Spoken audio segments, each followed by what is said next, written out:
সুপ্রিয় দর্শক, এই মুহূর্তের সবথেকে বড় খবর।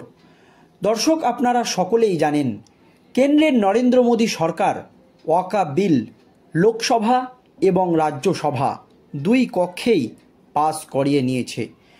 রাষ্ট্রপতির স্বাক্ষরের পর সেই বিল গোটা দেশ জুড়ে এখন আইনে পরিণত হয়েছে। আর এই বিল লোকসভা এবং রাজ্যসভায় পাস হতেই বিক্ষোভ শুরু হয়ে গিয়েছে পশ্চিম বাংলায়। আর এই বিক্ষোভের নামে কার্যত দুষ্কৃতীরা হিন্দু বাড়িতে আক্রমণ করেছে, হিন্দুদের বাড়িঘর ভাঙচুর করেছে, এমনকি তাদেরকে এলাকা ছাড়া হতে হয়েছে। শুধু তাই নয়, সুতি এবং শামশেরগঞ্জে বাবা এবং ছেলের মৃত্যু হয়েছে, যা নিয়ে কার্যত রাজ্য রাজনীতি একেবারে তোলপাড়। অশান্ত গোটা মুর্শিদাবাদ। শুধু মুর্শিদাবাদই নয়, এই ওয়াকফ ইস্যুতে গোটা দেশ জুড়ে চলছে আন্দোলন। কিন্তু মুর্শিদাবাদে ছড়িয়েছে হিংসা, আর এই হিংসা কিছুতেই থামাতে পারছে না রাজ্য পুলিশ। এই আবহে বাংলায় রাষ্ট্রপতি শাসন জারির দাবি তুলেছে রাজ্যের বিরোধী দলনেতা শুভেন্দু অধিকারী। শুধু তাই নয়, মুর্শিদাবাদে কেন্দ্রীয় বাহিনী নামানো হোক, এই মর্মে একটি মামলাও করেছিলেন রাজ্যের বিরোধী দলনেতা শুভেন্দু অধিকারী কলকাতা হাইকোর্টে। শুভেন্দু অধিকারীর দাবিতে মান্যতা দিয়ে ইতিমধ্যেই গোটা মুর্শিদাবাদ জুড়ে নামানো হয়েছে ব্যাপক কেন্দ্রীয় বাহিনী। তাও যেন আতঙ্ক কাটছে না মুর্শিদাবাদের হিন্দুদের। কারণ যেভাবে বাংলাদেশে হিন্দুদের ওপর অত্যাচার হয়েছে, সেইভাবেই নাকি মুর্শিদাবাদের হিন্দুদের অত্যাচারিত হতে হচ্ছে। তারাকে ঘর বাড়ি ছেড়ে অন্য কোথাও পালিয়ে যেতে হচ্ছে। কেউ পালিয়ে গিয়েছে পাশের জেলা মালদা, তো কেউ পালিয়ে গিয়েছে পাশের রাজ্য ঝাড়খণ্ড। এই নিয়ে কার্যত রাজ্য রাজনীতি একেবারে তোলপাড়। আর অবশেষে মুর্শিদাবাদ কাণ্ডে শেষ রক্ষা হলো না। এবার কেন্দ্রীয় স্বরাষ্ট্রমন্ত্রী অমিত শাহর দপ্তরের একেবারে কঠোর পদক্ষেপ। ঠিক কি হয়েছে দর্শক শুনুন। অশান্ত মুর্শিদাবাদ।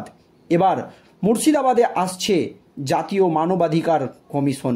বিশেষ টিম গড়ে পরিস্থিতি খতিয়ে দেখে এক সপ্তাহের মধ্যে তদন্ত রিপোর্ট কমিশনে জমা দেওয়ার নির্দেশ।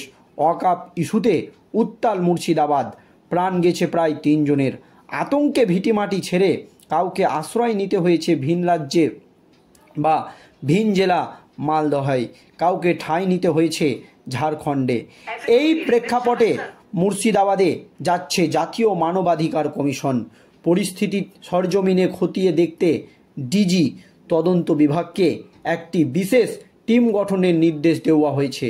3 সপ্তাহের মধ্যে তদন্ত রিপোর্ট কমিশনে জমা দিতে বলা হয়েছে। ডিজি তদন্ত বিভাগকে লেখা চিঠিতে জাতীয় মানবাধিকার কমিশনের আইন বিভাগ জানিয়েছে, মুর্শিদাবাদে ওয়াকফ আইনের প্রতিবাদে মাঝে মাঝে সোশ্যাল মিডিয়ায় প্রকাশিত নানান প্রতিবেদনে বাবা ছেলেকে খুনের অভিযোগ উঠে এসেছে। ঘটনায় পুলিশ কোনো পদক্ষেপ নেয়নি বলে অভিযোগ। এই মর্মে মুর্শিদাবাদে ঘটনাস্থল সরজমিনে খতিয়ে দেখতে জাতীয় মানবাধিকার কমিশনের তদন্ত বিভাগকে টিম গঠনের নির্দেশ দেওয়া হচ্ছে। ওয়াকফ বিক্ষোভের নামে অশান্তির জেরে নিজ ভূমি ভিটেহারা হতে হয়েছে বহু পরিবারকে। আর যে পরিবারগুলো বাড়িতে রয়েছে তাদেরও তারা করছে আতঙ্ক। মুর্শিদাবাদের ধুলিয়ানের জাফরাবাদের দাস পরিবারে এবার পয়লা বৈশাখ বলে কিছুই নেই, শুধুই আতঙ্ক। উন্মুক্ত বিক্ষোভকারীদের হিংসার বলি হতে হয়েছে ধুলিয়ানের জাফরাবাদের বাসিন্দাদের। 70 বছরের হরগোবিন্দ দাস এবং তার ছেলে চন্দন দাস 40।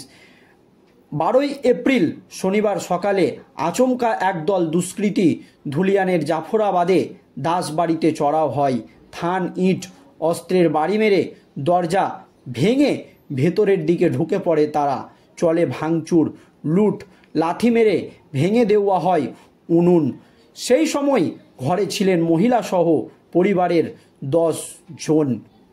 সবার চোখের সামনেই বাবা ছেলেকে টানতে টানতে বাইরে নিয়ে যাওয়া হয়, রাস্তায় ফেলে কুপিয়ে থেঁতলে খুন করা হয় বাবা হরগোবিন্দ দাস ও তার ছেলে চন্দন দাসকে। সেই জোড়া হত্যাকাণ্ডে 3 দিন পর অভিযুক্তকে গ্রেপ্তার করেছে পুলিশ।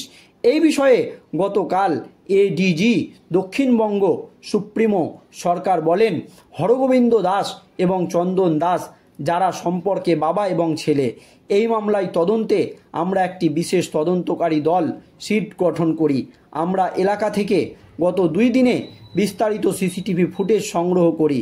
সেই সিসিটিভি ফুটেজ প্রত্যেকটা আমরা খতিয়ে দেখি এবং বেশ কয়েকজন দুষ্কৃতীকে আমরা চিহ্নিত করতে সক্ষম হই যারা খুনের ঘটনায় প্রত্যক্ষভাবে জড়িত। গত রাতভর অভিযান চালিয়ে এদের মধ্যে 2 জনকে আমরা গ্রেপ্তার করতে পেরেছি যারা এই খুনের ঘটনার সঙ্গে প্রত্যক্ষভাবে যুক্ত রয়েছে।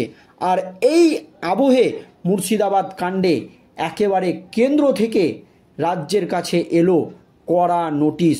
এবার মুর্শিদাবাদে আসতে চলেছে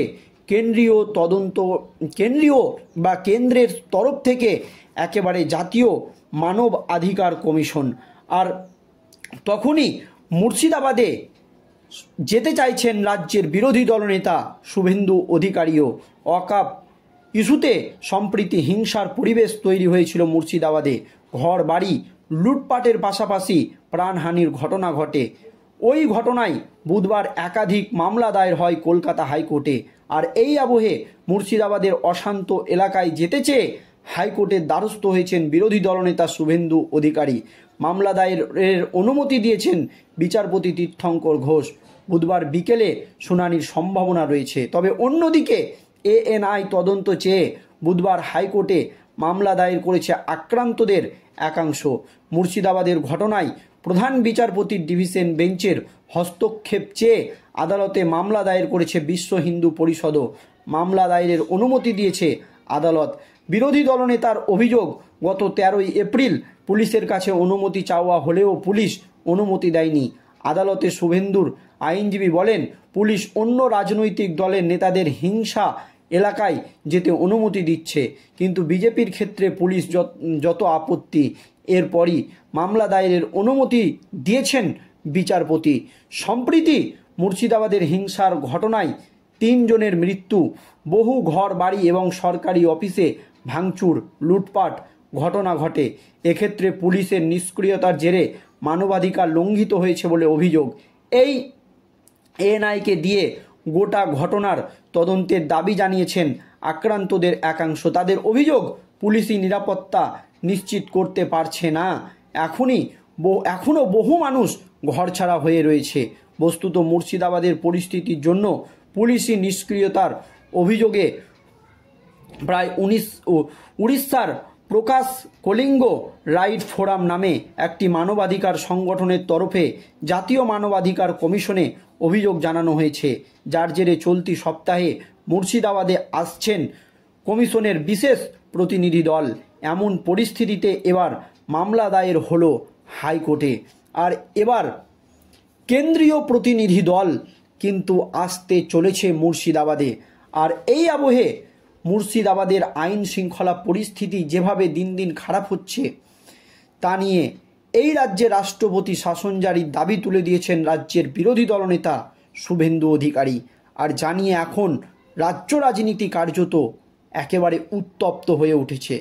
কিন্তু মুর্শিদাবাদের পরিস্থিতি এখনও অনেকটাই স্বাভাবিক বলে দাবি করছে রাজ্যের পুলিশ প্রশাসন, কিন্তু বিরোধী দলনেতা একেবারে বিস্ফোরক অভিযোগ করছে। তিনি বলছে, যদি রাজ্যের পরিস্থিতি স্বাভাবিক হয়, যদি মুর্শিদাবাদের পরিস্থিতি স্বাভাবিক হয়, তাহলে কেন তাকে মুর্শিদাবাদে যেতে দেওয়া হচ্ছে না? এই নিয়ে কার্যত রাজ্য রাজনীতি একেবারে তোলপাড়। দর্শক, এই নিয়ে আপনাদের মতামত জানাবেন। ধন্যবাদ।